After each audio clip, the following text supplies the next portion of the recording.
If you people are not note it down in class, how you will be able to note it down in test and paper and homework?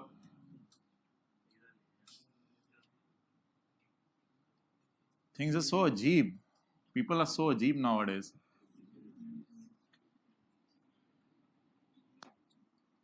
Okay. Next. अब पहले किसको depreciate करें? Equipment को depreciate कर दें या intangible को amortise कर दें, जो आप पसंद करें। पहले क्या करें? कितने लोग कह रहे हैं पहले इक्विपमेंट को डेप्रिशिएट करें? कितने लोग कह रहे हैं पहले इंटेंजिबल को अमोर्टाइज करें? इनको चपेड़े पड़ेंगे, इधर से जूते पड़ेंगे। भाईजान पहले इक्विपमेंट की डेप्रिसिएशन को इंटेंजिबल की कॉस्ट में डालेंगे और इंटेंजिबल की कॉस्ट निकाल लेंगे पास पेपर क्वेश्चन 6 की तरह, फिर उसके बाद इंटेंजिबल को अमोर्टाइज करेंगे चपेड़। जी बोलें। अकमुलेटेड डेप्रिसिएशन किसकी? प्रॉपर्टी प्लांट एंड इक्विपमेंट की। बोलें जी कॉस्ट। इसकी लाइफ बोलें जी। 72 से क्या कर दें? एसेट को कम कर दें या कम्युलेटिव को बढ़ा दें, एक ही बात है। एसेट अकाउंट बुक वैल्यू पे बन रहा है या कॉस्ट और कम्युलेटिव अकाउंट अलग अलग बन रहा है? अलग अलग बना रहे हैं। कॉस्ट और कम्युलेटिव अकाउंट अलग अलग बना रहा हूं मैं। डन। Cumulative account PP. आगे बोलें। डेप्रिसिएशन में कितना डालें और इन टांगेबल में कितना डालें?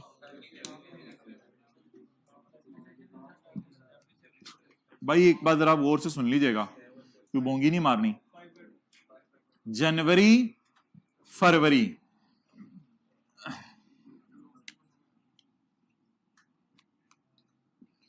जनवरी फरवरी एक्सपेंस में जाएगा।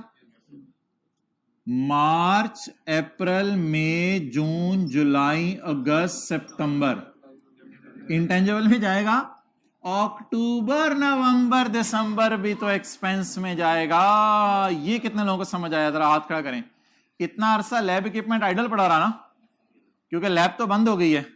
जब लैब बंद होगी तो लैब इक्विपमेंट हमारे प्रोजेक्ट में यूज हुआ या 1 अक्टूबर को प्रोजेक्ट की डेवलपमेंट मुकम्मल हो चुकी है? तो इधर अब वो मोंगी नहीं मारनी, ऊपर वाला काम नहीं करना डिवाइड बाय 9।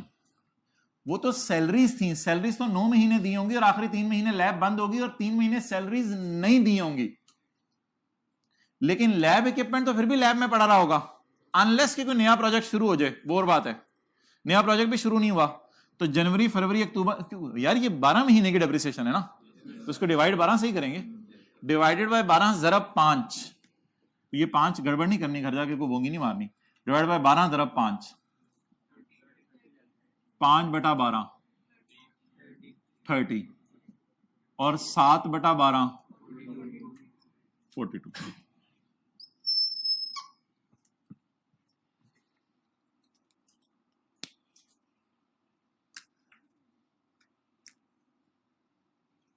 जनवरी फरवरी अक्टूबर नवंबर दिसंबर, इसको क्या कर दें? एक्सपेंस आउट कर दें। अब भाईजान इंटेंजिबल की कॉस्ट बोलें। इंटेंजिबल की कॉस्ट बोलें। नहीं 300 नहीं ना, कॉस्ट कैलकुलेट करवाएं। 258 plus 42 is equal to 300। Intangible की लाइफ 10 इयर्स और मुकम्मल कब हुआ है? ये कम अक्टूबर को, तो अक्टूबर नवंबर और दिसंबर। Divided by 10 into 3/12 7.5। Entry amortisation expense debit और अकमुलेटेड अमोर्टाइजेशन किसकी? इंटेंजिबल एसेट की। DONE और डन डन डन अनडन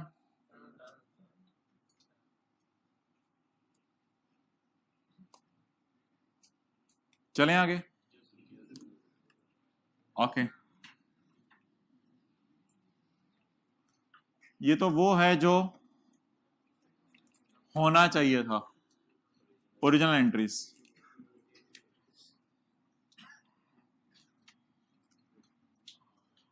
हमारे प्यारे अकाउंटेंट ने क्या गलती कर दी, यहां तक नोट कर लें, फिर आगे चलते हैं।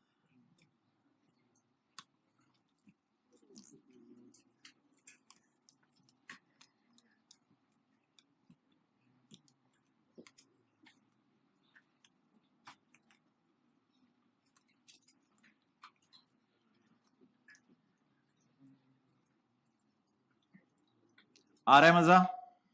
ज्यादा मजा भी नहीं आना चाहिए, चले जाएंगे फिर आप लोग।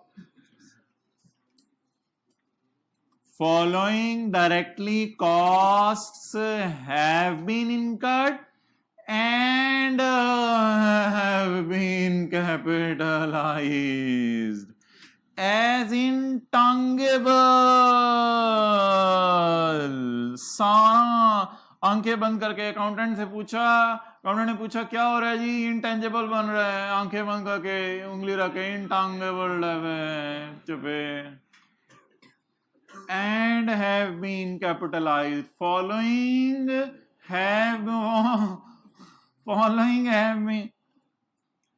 have been capitalized।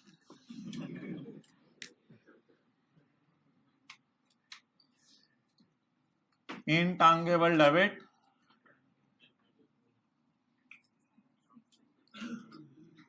अब ज़हन में एक सवाल आ सकता है कि जब उसने इंटेंजिबल डेबिट कर दिया तो फिर उसने अमोर्टाइज भी किया होगा। ज़हन में एक सवाल आ सकता है, अमोर्टाइज भी किया होगा और गलत कॉस्ट को अमोर्टाइज किया होगा 692 को, वो उसने नीचे क्लियर कर दिया क्योंकि सवाल रेक्टिफिकेशन ऑफ एरर टाइप है ना।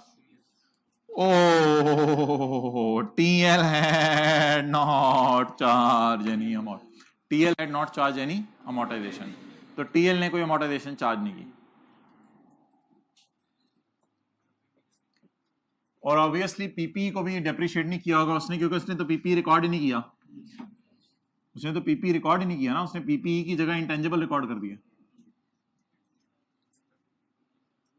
अब क्या करें, रेक्टिफाइंग एंट्री कर लें। रेक्टिफाइंग एंट्री वो मांगी नहीं है, सवाल की रिक्वायरमेंट पढ़ें। Determine the revised amount of assets, revised amounts of liabilities and net profit. ये फिगर्स क्या हैं, एडजस्टेड है या अनएडजस्टेड है? Draft financial statements. अभी ये ड्राफ्ट फिगर्स हैं, इनको सही करना है। ऑलरेडी किताबों में ये फिगर्स नजर आ रही होंगी इन एंट्रीज के करने से पहले। इन फाइनेंशियल स्टेटमेंट्स में कौन सी एंट्रीज हो चुकी हैं, या एक्सेलेंट, गलत वाली, इन तक पहुंचते हुए ये वाली एंट्रीज हो चुकी हैं, और होनी कौन सी चाहिए थी, ये वाली। अब मादरत अगर आप लोगों ने पहला सफा नहीं छोड़ा था तो अब वो आप सफा निकाल लें जिसके ऊपर इसका मेन जवाब आने लगा है। इसको मैं वर्किंग कह सकता हूं, वर्किंग नंबर 1, कोई नहीं जहां भी है जगह निकाल लें। बहरहाल वर्किंग 2 भी करनी है हमने एक, वैसे तो बेशक वर्किंग 1 और 2 के लिए पहले 2 सफ़े छोड़ दें और तीसरे सफ़े पे जाके इसका सोल्यूशन लिखें। लेकिन अगर किसी ने पहले से सफ़ा छोड़ दिया हुआ है पहले वाला, वो तो बहुत ही आला बात है, मैं आइंदा खुद बता दिया करूंगा ताकि ये मसला ना आए जी। अगर पहला सफ़ा छोड़ा हुआ है पहले पे, वरना तीसरे पे आ जाएं जी। अनएडजस्टेड फिगर्स बताएं, अनएडजस्टेड फिगर्स एसेट्स की, हाँ जी 2700, लायबिलिटीज, प्रॉफिट 398। इसके नीचे आप लोगों ने 8-9 लाइनें छोड़ देनी है।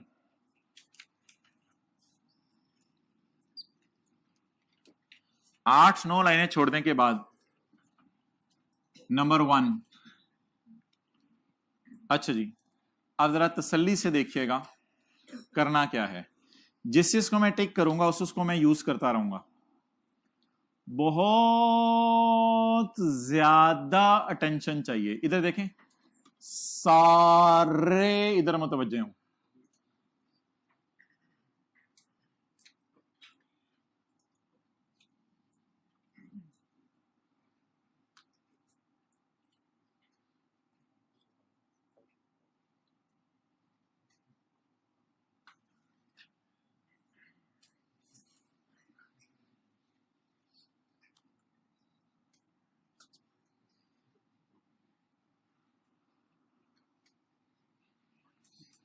ये एक टेक्निक है जो आपने समझनी है। रेक्टिफिकेशन ऑफ एरर नहीं होने लगी लेकिन in the form of journal entry, लेकिन वो पोस्ट होने लगी है डायरेक्ट। खर्चा कितने से डेबिट होना चाहिए था? कितने से डेबिट हुआ? नहीं हुआ। इकट्ठा ही सारा पकड़ लें। खर्चा और कितने से डेबिट होना चाहिए था? कितने से डेबिट हुआ? खर्चा कितने से डेबिट होना चाहिए था? कितने से डेबिट हुआ? इन तीनों को इकट्ठे पकड़ लें ताकि टाइम सेव हो।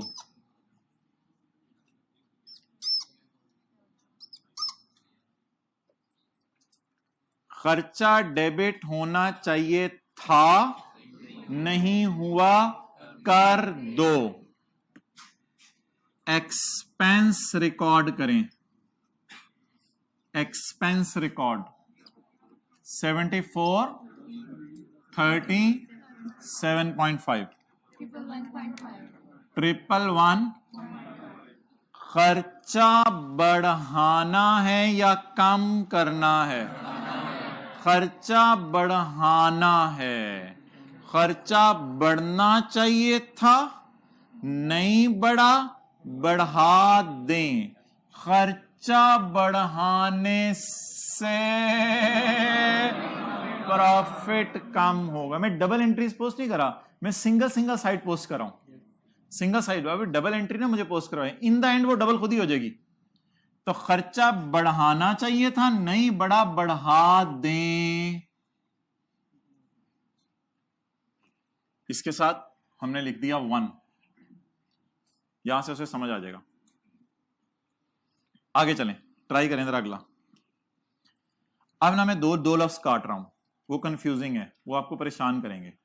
अकोमोलेटिव का लफ्ज काट रहा हूं और अकोमोलेटेड अमोर्टाइजेशन का लफ्ज काट रहा हूं। इसकी जगह पीपी और इंटेंजिबल का लफ्ज है, जरा अच्छा लगेगा, आसान लगेगा, वरना बड़ा टाइम लग जाना है।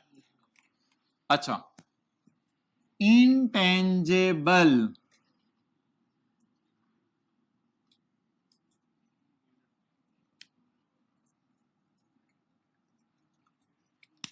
सबर इधर देखना है। Intangible asset 258 plus 42 plus 7.5 minus 290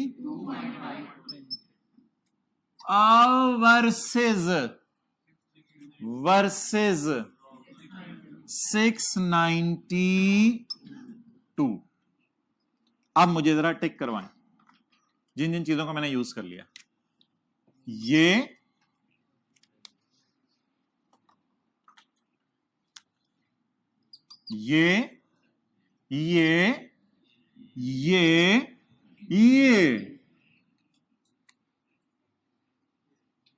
intangible बढ़ना चाहिए था 292 से, ओवरऑल बढ़ गया 692 से। बड़ा तू क्या कर रहा? बढ़ना चाहिए था 292 से, बढ़ गया 692 से। अब दोनों का डिफरेंस लें, 390। इसको मैं क्या करूं? एसेट्स अपने काम कर दें। कितने से? 390। एग्जामिनर को पता चल जाएगा ये 0.2 से मैंने निकाला। वर्सेस लिख दिया ना मैंने इधर, वरना इज इक्वल टू डाल के इधर डिफरेंस भी लिख सकते हैं। क्या मैं रेक्टिफाइंग एंट्री कर रहा हूं या डायरेक्ट फिगर्स पोस्ट कर रहा हूं? ये एक टेक्निक है जो मेरे ख्याल से सीख लें, शायद जिंदगी में काम आए। आसान सी टेक्निक है। इसमें क्या है, ओरिजिनल और रॉन्ग को कंपेयर करके रेक्टिफिकेशन हो रही है। कैश क्रेडिट होना चाहिए था 332 से और 360 से, यानी 692 से क्रेडिट होना चाहिए था, और हो भी। इसको टिक कर लें।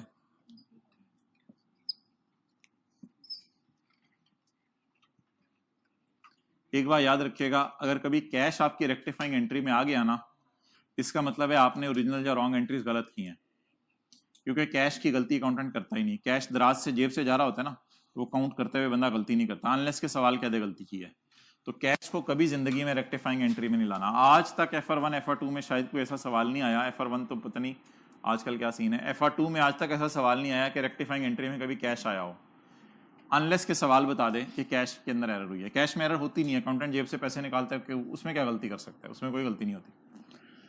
अच्छा, इसके बाद पीछे क्या बच गया? अब वो रॉन्ग एंट्री तो फारग होगी, अब बस ओरिजिनल बच गई है। पीपी बढ़ना चाहिए था और पीपी कम होना चाहिए था, और उसके बदले कुछ हुआ ही नहीं। जी भाईजान, क्या लिखूं? पीपी बढ़ना किससे चाहिए था और कम वर्सेस जीरो। कितने से बढ़ना चाहिए? 280। कितने से बड़ा? 0 से। अब क्या करें? बढ़ा दें। 2, इधर आप लिख सकते हैं recording of expense, intangible, PP, लेकिन ये नंबर के रेफरेंस दे दिए, यहां से भी चल जाएगा गुजारा।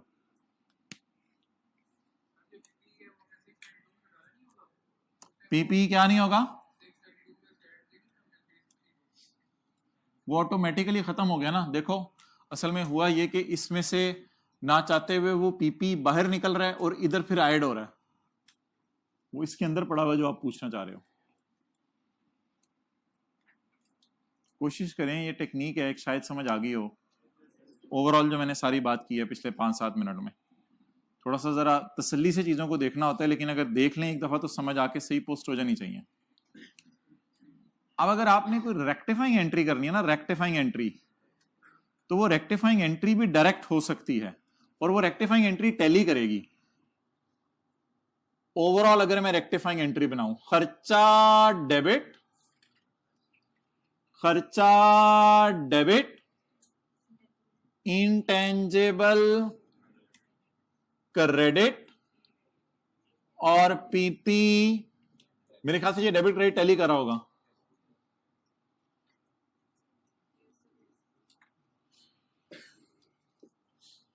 ये रेक्टिफाइंग एंट्री निकल आई।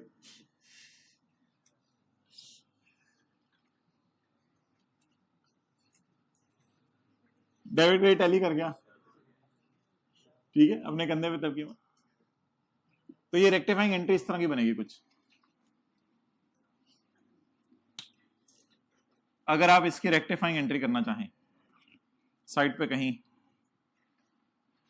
यहां तक नोट कर लें। बहरहाल, this rectifying entry was not required in paper, so I am in circling it या सर्कलिंग इट, पता नहीं, आई डोंट नो, दायरे में डाल दिया इसलिए मैंने।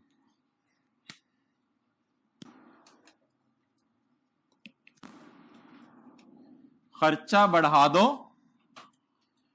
वो रिकॉर्ड नहीं हुआ ना लैब इक्विपमेंट, लेकिन डेप्रिसिएशन वाला फड्डा भी है ना बीच में कोई, तो लैब इक्विपमेंट बढ़ा दो, और इंटेंजिबल बहुत ज्यादा डेबिट हो गया हुआ है उसे क्रेडिट कर दो।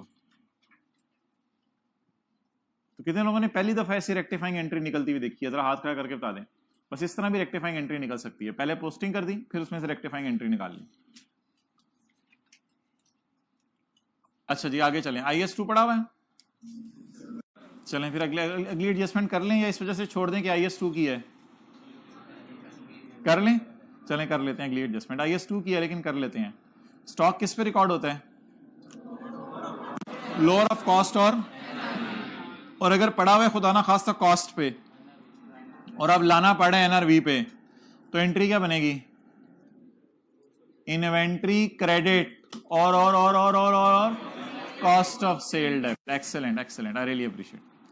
तो अगर कॉस्ट पे पड़ा हुआ 10 रुपए पे, खुदा ना खास्ता लाना है 9 रुपए की NRV पे, तो 1 रुपए की क्या एंट्री बनेगी? Cost of sale debit inventory. अगला सवाल मेरा, अगर NRV में दो ऑप्शंस हैं, अगर NRV में दो ऑप्शंस हैं, या इतने का बेच दो या इतने का बेच दो, मेरे ख्याल से कौन सी पसंद करेंगे? ये भी एक कॉन्सेप्ट था वैसे IS2 में कि NRVs ही दो दी हुई है, तो अगर NRVs दो दी हुई है तो दोनों में से कौन सी लेनी बेहतर है? हायर। ये मिटा दो भाई।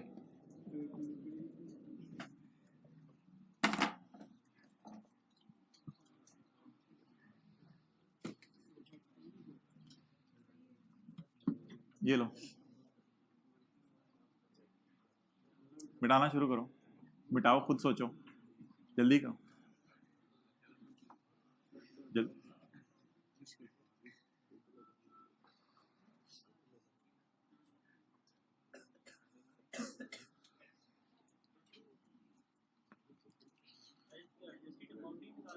एडजस्टेड अमाउंट निकालेंगे ना, एक दफा सारी एंट्रीज मुझे पोस्ट कर लेने दो।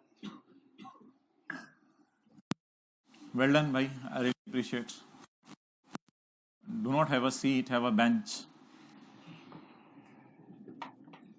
After preparation of draft financial statements, यार ये ना IS 37 है, ये हमने बिल्कुल ही नहीं पढ़ा हुआ, इसको जरा टिक कर लें। IS 37, IS 37।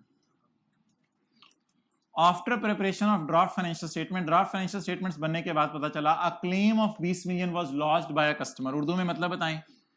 A claim was lodged by a customer. Excellent. एक कस्टमर ने हमारे खिलाफ केस कर दिया, उसमें उसने कहा कि हमने उसको कौन सी चीजें बेची हैं? डिफेक्टिव चीजें बेची हैं। ये IS 37 है, अभी हमने पढ़ा नहीं हुआ। इन 2017 हमारे साल में, हमारे लॉयर के मुताबिक चांस है केस उसके जीतने का ज्यादा, उसके जीतने का चांस ज्यादा। मैं क्यों कह रहा हूं? मोर देन 50% है ना, उसके केस जीतने का चांस ज्यादा है। इसका दूसरा मतलब बोलें, हमारे केस हारने का चांस बहुत ज्यादा है, 80%। अब अगर मैं केस हारूंगा और मुझे लॉयर ने बता दिया है कि हारूंगा, देखें 80% तो तकरीबन कंफर्म ही होता है मैं हार जाऊंगा। आप बता दें अगर मैं केस हार जाऊंगा तो मैं इस 20 मिलियन की पेमेंट कर दूं या एक्रूअल बुक कर लूं? एक्रूअल बुक कर लें, क्योंकि पेमेंट हो गई है या अभी उसने मांगे हैं। आपको पता है एक मैचिंग कॉन्सेप्ट होता है, जो खर्चा जिस साल हुआ उसी साल रिकॉर्ड करें। तो हमने डिफेक्टिव चीजें हमारे साल बेची है ना, गलत, तो जब चीजें हमारे साल बेची तो उनकी सेल भी हमारे साल बुक हुई होगी, तो उनके खिलाफ अगर मुझे जुर्माना देना पड़ा है तो जुर्माना भी कब बुक होना चाहिए? हमारे साल। कोई बंदा 20 रुपए की एंट्री सोच के बताए, 20 रुपए की।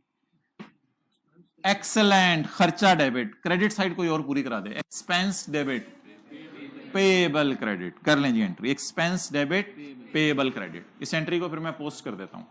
नहीं 80% से मल्टीप्लाई नहीं करना, 80% से मल्टीप्लाई नहीं करना, बस 80% का मतलब है कि हमने केस, वो बोले ये बात मैं कहां किस स्टैंडर्ड में बताऊंगा कि 80% से मल्टीप्लाई क्यों नहीं करना।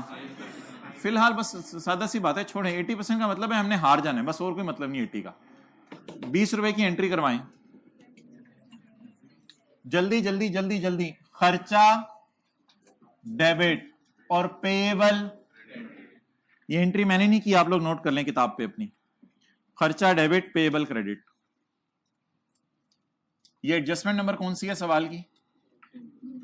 एडजस्टमेंट नंबर 2 लिखा हुआ है, बी लिखा हुआ है। Adjustment number 2।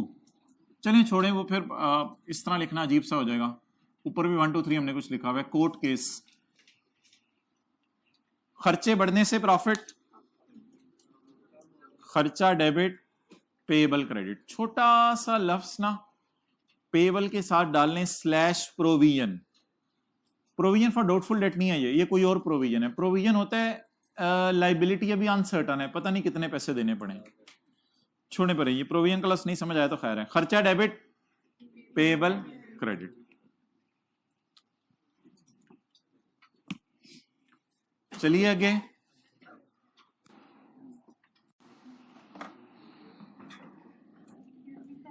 Ji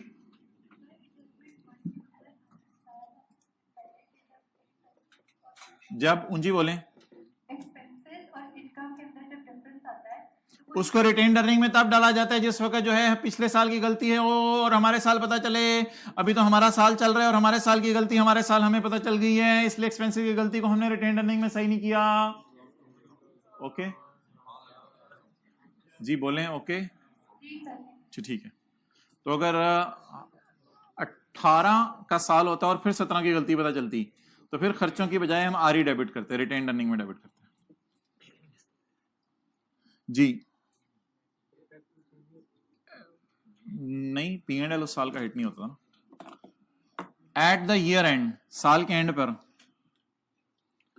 800 units of this product were included in our stock. ये जो चीज खराब है ना, इसके 800 यूनिट्स अभी हमारे पास पड़े हुए हैं। ये तो बेच दिए या बेचेंगे,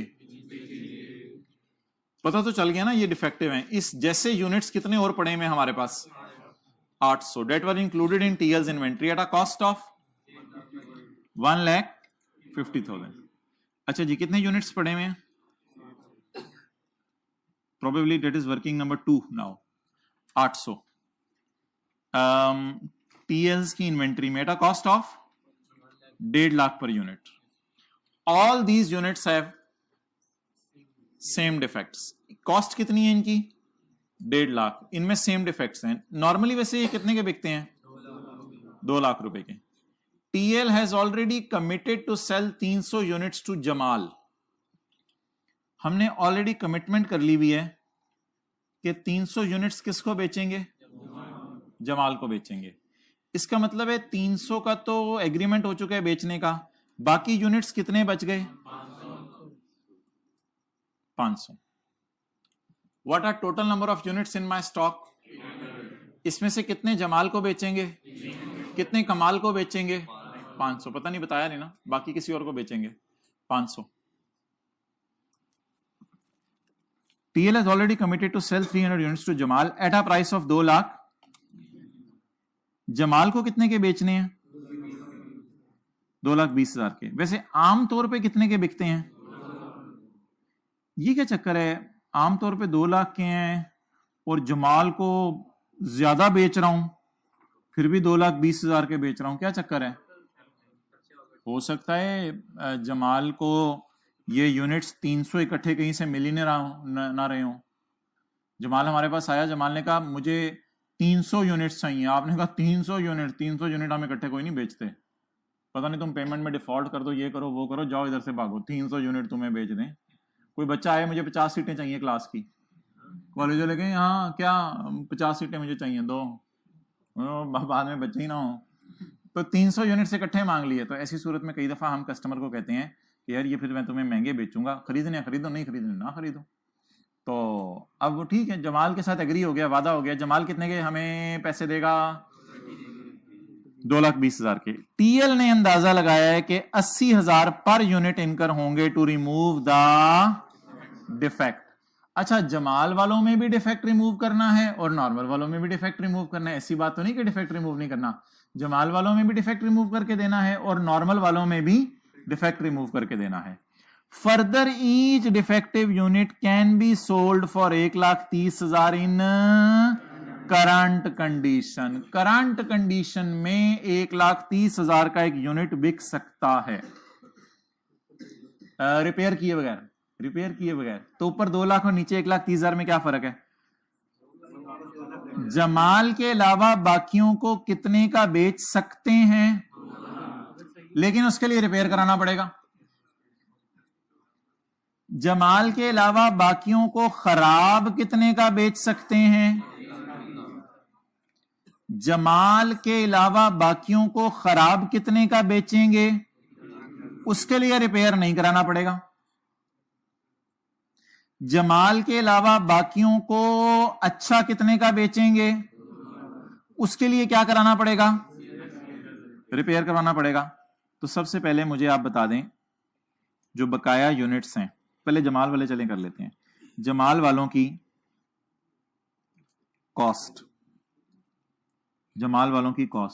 300 मल्टीप्लाइड बाय ₹1.5 लाख, चपे 300 ज़रब 1.5 लाख कॉस्ट कॉस्ट जितने के बाजार से खरीदे थे।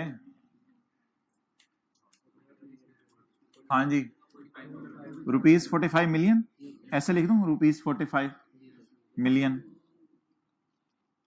₹45 मिलियन, डन। अच्छा, जमाल वालों की कॉस्ट, यार कॉस्ट पूछ रहा हूं, कॉस्ट जी बोलें।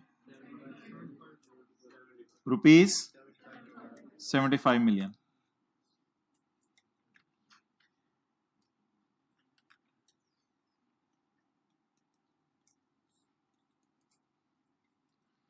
अच्छा जी,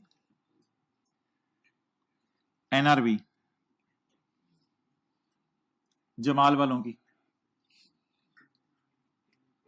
estimated selling price minus cost to repair, done. What is estimated selling price for Jamal?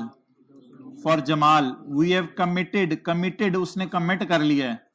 जब उसने कमिट कर लिया कि उसने लेने हैं, तो फिर हम रिपेयर करा के बेचने पे मजबूर हैं, फिर हम उसे एज इट इज नहीं बेच सकते।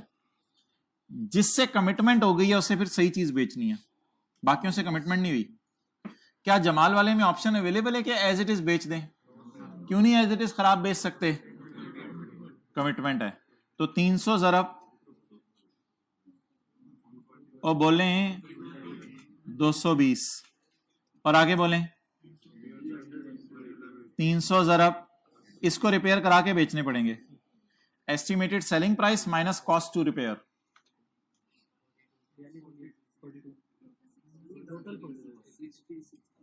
$66 और 20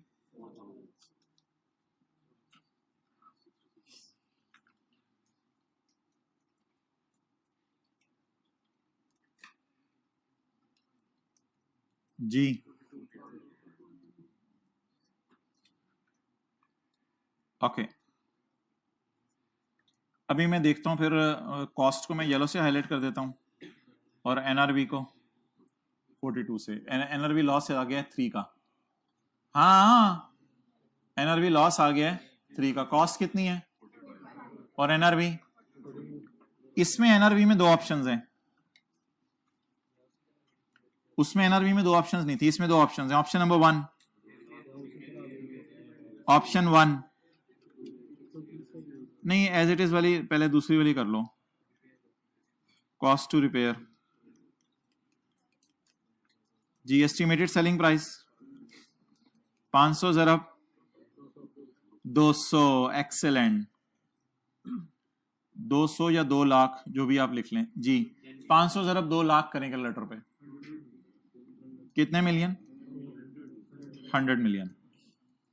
और 500 ज़रब 80, अच्छा 500 ज़रब 80,000 करें कैलकुलेटर में, मेरे पास जगह कम है इसलिए मैं 80,000 पूरा नहीं लिख रहा। 500 ज़रब 80,000 करें, उसको भी डिवाइड करते हैं मिलियन से। पिछला डेटा भी सारा मिलियन में था ना, अभी इंटेंजिबल वाला कोर्ट केस वाला भी मिलियन में डेटा था। 60। ऑप्शन 2 एज इट इज बेच दें। एस्टिमेटेड सेलिंग प्राइस किसकी? खराब की, बोलें 500 ज़रब 65।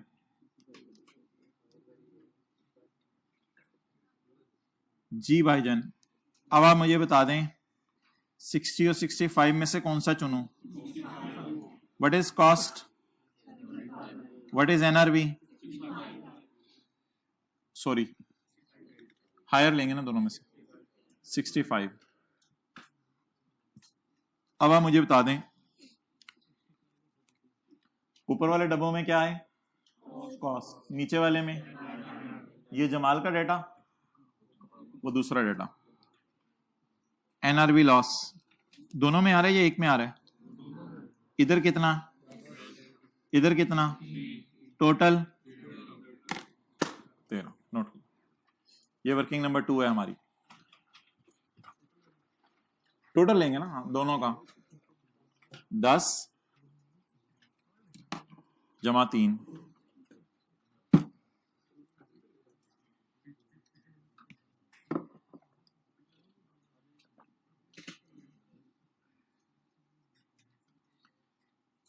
कहां हमने दो ऑप्शंस ली हैं, जहां पर हमने कमिटमेंट नहीं की हुई, तो वहां हमारी मर्जी है कि खराब बेचें सही कराए बगैर या सही करा के 2 लाख की बेचें। कहां हमने एक एनआरवी ली है, जहां हमारी कमिटमेंट है। कमिटमेंट के केस में हमने एक प्राइस क्यों ली है, क्योंकि हम कमिट कर चुके हैं सही यूनिट्स बेचना, तो उधर सही करा के ही बेचेंगे। और अल्लाह का शुक्र है उसकी प्राइस भी थोड़ी ज्यादा है, 220 रुपए का बिकना है, तो बेहतर रिपेयर करा के आप इसको बेच दें।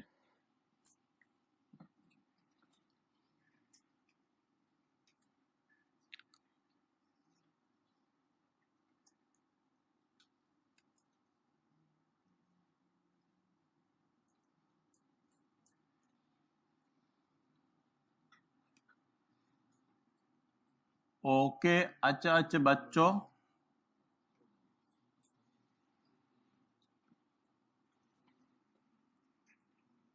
जी भाईजान 13 रुपए की एंट्री बता दें। एंट्री लिखें, cost of sale debit, inventory credit.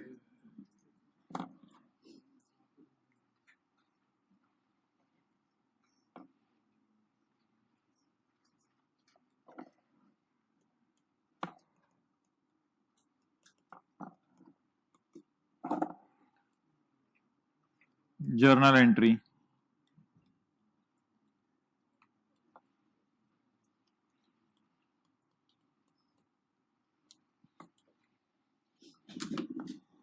कौन सा क्वेश्चन, पेज नंबर कौन सा है सवाल का?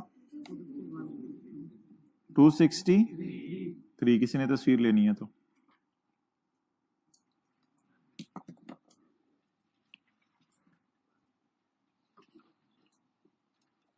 पोस्ट करवाएं जी एंट्री।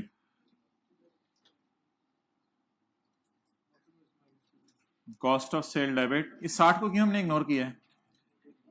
बेहतर है एज इट इज बेच दें, तो रिपेयर करा के बेचेंगे उल्टा। जी बोले भाई। Cost of sale debit, inventory credit, minus sign लगा दूं, सही है इन्वेंट्री के साथ भी। हाँ, खर्चा debit, asset credit, NRV loss.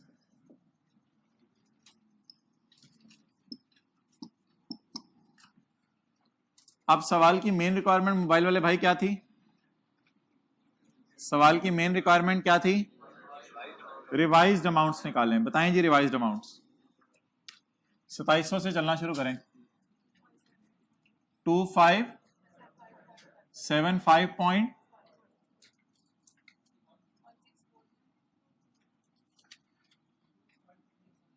253.5।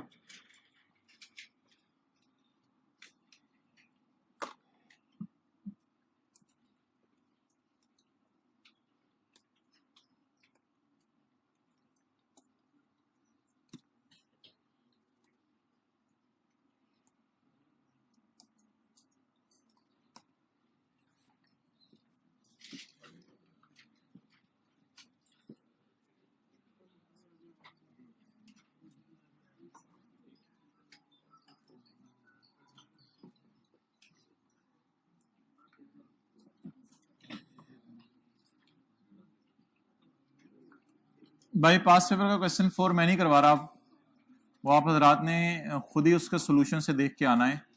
कल फिर इंशाल्लाह उसको डिस्कस करेंगे। आप अभी आ जाएं, 4 था, 4 का ए था असल में जो हमारा। आप अभी आ जाएं स्टैंडर्ड के डिस्क्लोजर्स में, और पेज नंबर, मजा आया वैसे आज मुझे बड़ा। ठीक है, दोपहर का खाना ना खाइएगा, द मजा फॉर टुडे इज इनफ। नाश्ता करके आते हैं, देख के आते हैं। अच्छा, ये जो जगह जगह लिखा होता है सुबह का नाश्ता, तो शाम का नाश्ता भी होता है?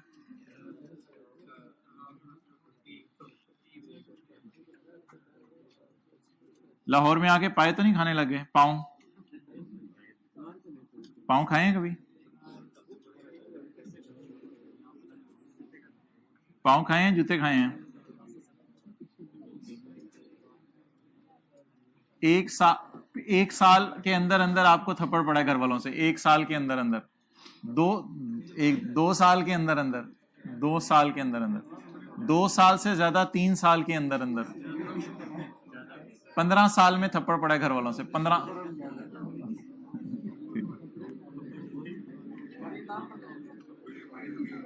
अच्छा, वैसे चेहरे पे मारना नहीं चाहिए, आप लोगों ने नहीं मारना आने वाली नस्लों को।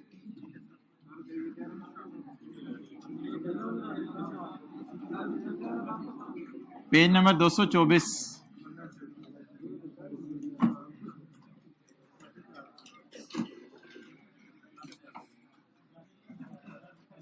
डिस्क्लोज का मतलब क्या होता है? डिस्क्लोज,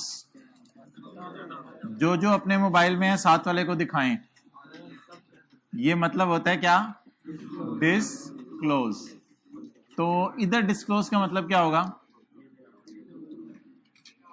देखिए, क्या ऐसा मोबाइल लेके जाएगा क़यामत के दिन के वालिदैन शर्मिंदा ना होना पड़े, यार है थोड़ा पुत्र भी, फलां बिन फलां को बुलाया जाए और फलां बिन फलां शर्मिंदा शर्मिंदा आ रहे हों और सारे मजमे के सामने खड़े होकर बिस्ती हो रही हो, यार तेरी ऐसी की तैसी है, मैंने मना भी किया था तुझे, अपने आप से बातें कर रहे हो।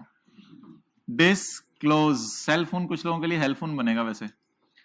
Disclose, class of intangibles, class of intangibles,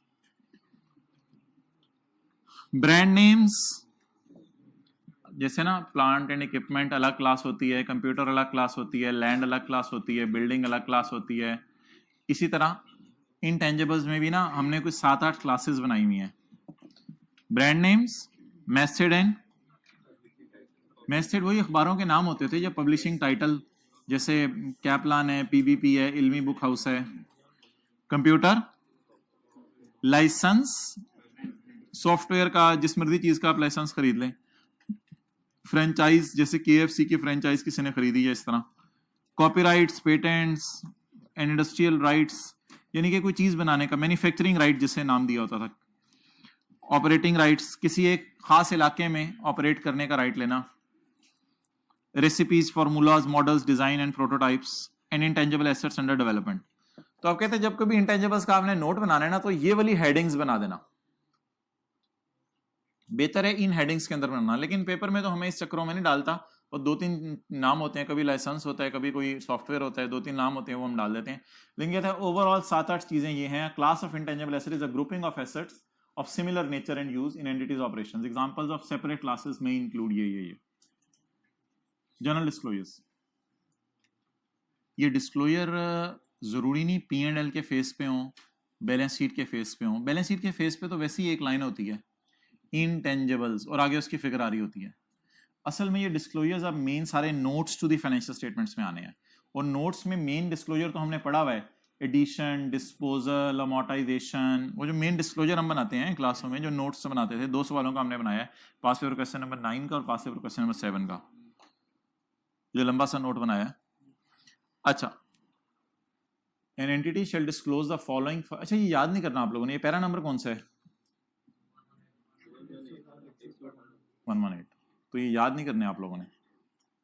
An entity shall disclose the following for each class of intangible assets and distinguish between internally generated and other. Other फिर कौन से होंगे? Purchased. Whether the useful life are indefinite or finite, वो हम नीचे लिखते होते थे, याद है? नोट की दुम में नीचे लिखते होते थे कि लाइफ्स कितनी है। यूजफुल लाइफ्स आर फाइनाइट और इनडेफिनिट, एंड इफ फाइनाइट तो फिर यूजफुल लाइफ क्या है और रेट क्या यूज हो रहा है अमोर्टाइजेशन का, या लाइफ बता दो या रेट बता दो। द अमोर्टाइजेशन मेथड यूज्ड, वो भी नीचे नोट की दुम में आता है, अमोर्टाइजेशन मेथड यूज। लेकिन इसे सिर्फ किनके लिए? जिनकी फाइनाइट है, और जिनकी इंडेफिनिट लाइफ है उनका तो मेथड होगा ही नहीं। भाईजान गरारियां इधर सेट करें ना, ये अलाइनमेंट इधर रखें, क्लास इधर हो रही है। आगे ग्रॉस कैरिंग अमाउंट, वो याद है नोट में डालते थे, gross carrying amount and any accumulated aggregated with accumulated eight the beginning. साल के शुरू में ओपनिंग क्या है और साल के एंड पे क्या है। अच्छा, P&L में ना लाइन आइटम्स आ रहे होते हैं, cost of sale, admin, selling, एक दफा दिखाए थे आपको, एडमिन के अंदर वो डिपार्टमेंट होता है, तस्वीर दिखाई थी आपको, फिर सेलिंग के अंदर जो है वो शोरूम टाइप खर्चे होते हैं। तो अगर एक इंटेंजिबल यूज हो रहा है हमारी फैक्ट्री में तो उसकी अमोर्टाइजेशन कहाँ जाएगी? कॉस्ट ऑफ सेल में। अगर एक इंटेंजिबल यूज हो रहा है हमारे सेल्स डिपार्टमेंट में सॉफ्टवेयर, तो उसकी अमोर्टाइजेशन कहाँ जाएगी? सेलिंग एक्सपेंस में। द लाइन आइटम के साथ लिखिए कॉस्ट ऑफ सेल, एडमिन और selling. Cost of sale, admin और सेलिंग। ये बात हमें ज्यादा क्लियर होगी फाइनल अकाउंट के सवालों में। कॉस्ट ऑफ सेल, एडमिन और selling, the line item. The line item of SOCI in which any amortization is included. Cost of sale, admin और selling। अच्छा, ये रिकॉन्सिलेशन तो हम क्लास में बनाते थे। रिकॉन्सिलेशन में हम क्या डालते थे? यानी ओपनिंग और क्लोजिंग की रिकॉन्सिलेशन, दरमियान में क्या आती थी? एडिशन और डिस्पोजल। और इसके अलावा जितनी चीजें हैं ना वो शायद आपके लिए अभी रेलेवेंट ना हो, लेकिन हम पढ़ लेते हैं। A reconciliation of carrying amount BV at the start of year and BV at the end of year। BV में साल के शुरू और साल के एंड में वजन में कितना फर्क आया? 4 किलो। प्लस की तरफ या माइनस की तरफ? पता नहीं, प्लस की तरफ। As you sow, so shall you reap. As you think, so shall you get। Additions indicating separately those from internal development। additions में हम internal development अलग शो करते थे and those acquired separately, और खरीदी भी अलग शो करते थे। और अगर आपने किसी का पूरा बिजनेस एक्वायर कर लिया तो उसको भी अलग शो करें। यानी एडिशंस में 2 हेडिंग्स हम डालते थे, इंटरनली जनरेटेड, परचेज। और परचेज में अगर आपने कोई एक एसेट खरीदा है वो अलग बता दें, और किसी का पूरा बिजनेस खरीद लिया वो अलग लाइन डाल दें। ये भी हम देखेंगे किसी दिन। डिस्पोजल, इंक्रीज और decrease during the period resulting from revaluation and from impairment losses, recorded और रिवर्स्ड। अमोर्टाइजेशन, एक्सचेंज डिफरेंसेस आते हैं फॉरेन करेंसी एसेट्स पर, जो बाहर के मुल्क में आपने कोई एसेट्स खरीदे हो। ये IAS 21 हमने पढ़ना है, वहां लिख लें IAS 21 हम पढ़ेंगे ये। And other changes in carrying amount during the period. Other changes क्या हो सकती हैं? चोरी हो गया तो डिस्पोजल में कवर हो जाने। अदर चेंजेस और कोई होगी? Disclosure under certain circumstances, N entity शैल आल्सो डिस्क्लोज। जरा पहली 2-3 लाइनें पढ़ लें और बता दें क्या लिखा हुआ है। बड़ा इसको ना रिलैक्स होकर पढ़ें, जैसे कहानी पढ़ें।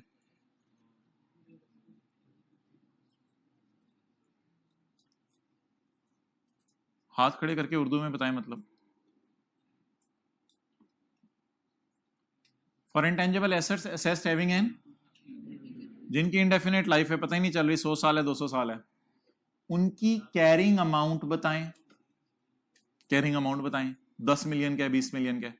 वो तो मेरे ख्याल से नोट में ही नजर आ रही होगी, वो जो लाइसेंस और वो वाला नोट बनता है। उनकी कैरिंग अमाउंट बता दें। एंड द रीजंस, और क्यों इंडेफिनिट है, रीजन बताएं। And the reason supporting the assessment of indefinite life. In giving these reason देते एक चीज का ध्यान रखना है। The entity shall describe the factors that played a role in determining that asset has indefinite life. वो factor क्या हो सकता है? मिसाल के तौर पे मार्केट है, तो मार्केट कह रही है ये चीज हमें जिंदगी भर के लिए एक्सेप्ट है, हम इस चीज को हमेशा के लिए एक्सेप्ट करते हैं, जितनी मर्जी अरसे के लिए आप ये ब्रांड नेम चलाओ। आपने कोई ब्रांड नेम खरीदा, मार्केट कह रही है जब तक मर्जी चलाओ। तो किन चीजों की वजह से आपने उसकी इंडेफिनिट लाइफ मालूम की, ये यूजर को बता दें अंग्रेजी में लिख के कि ये वजह है, मेरे ख्याल से इस वजह से इनकी इंडेफिनिट लाइफ है। रीजन बता दें। अगला पढ़ें क्या लिखा हुआ है।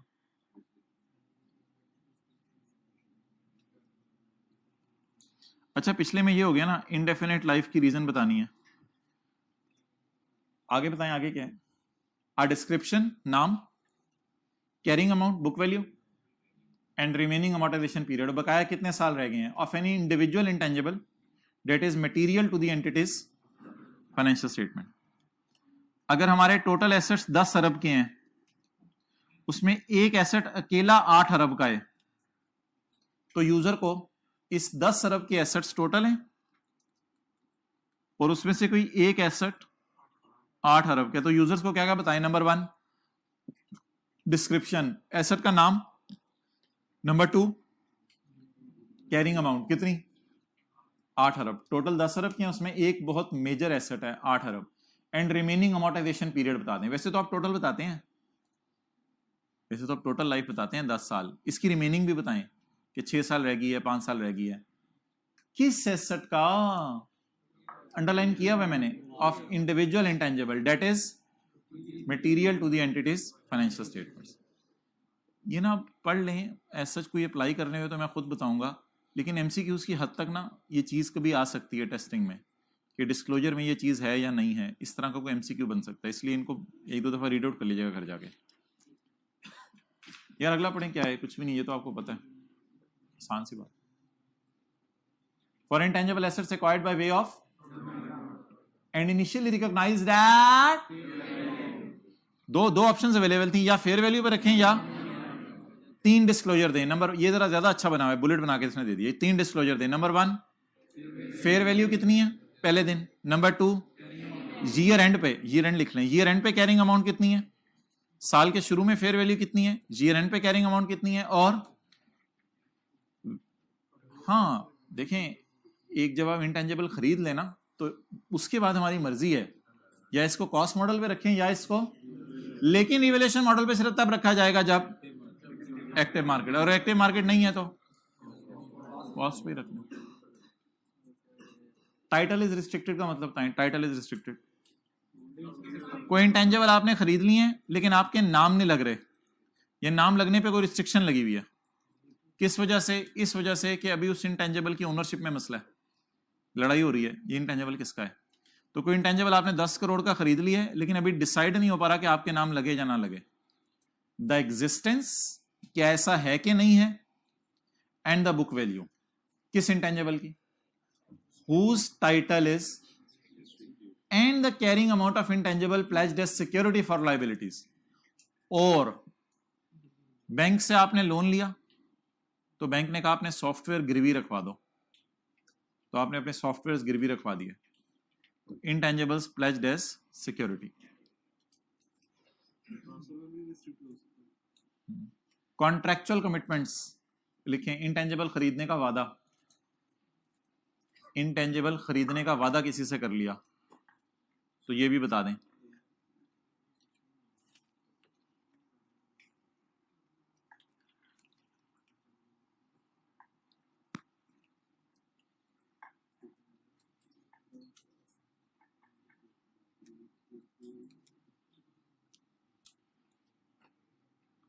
Intangibles measured after recognition using the revaluation model, ये तो आप लोगों ने IAS 16 वाले ही हैं, पढ़े होंगे।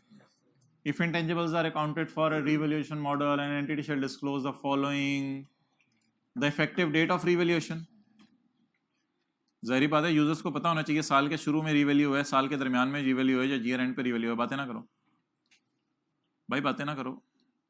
Next, carrying amount of revalued intangible, carrying amount बार बार मांग रहे हैं, हर एक की जो भी अजीब सी चीज है उसकी कैरिंग अमाउंट मांग रहे हैं। आमतौर पे कैरिंग अमाउंट नोट के बॉटम पे दी होती है बीबी।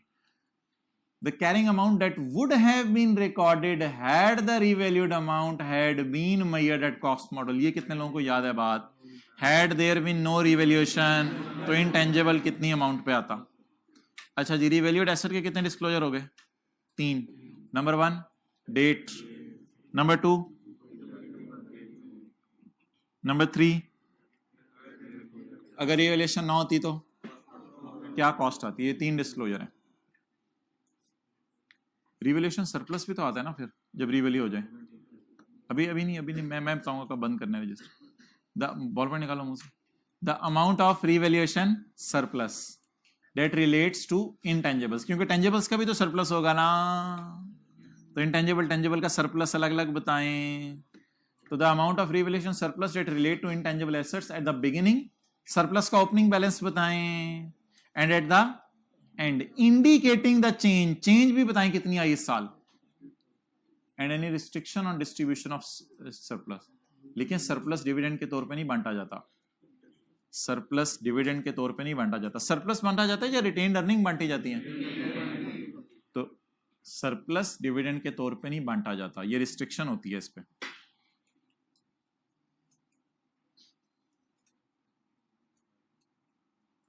सरप्लस डिविडेंड के तौर पे नहीं बांटा जाता।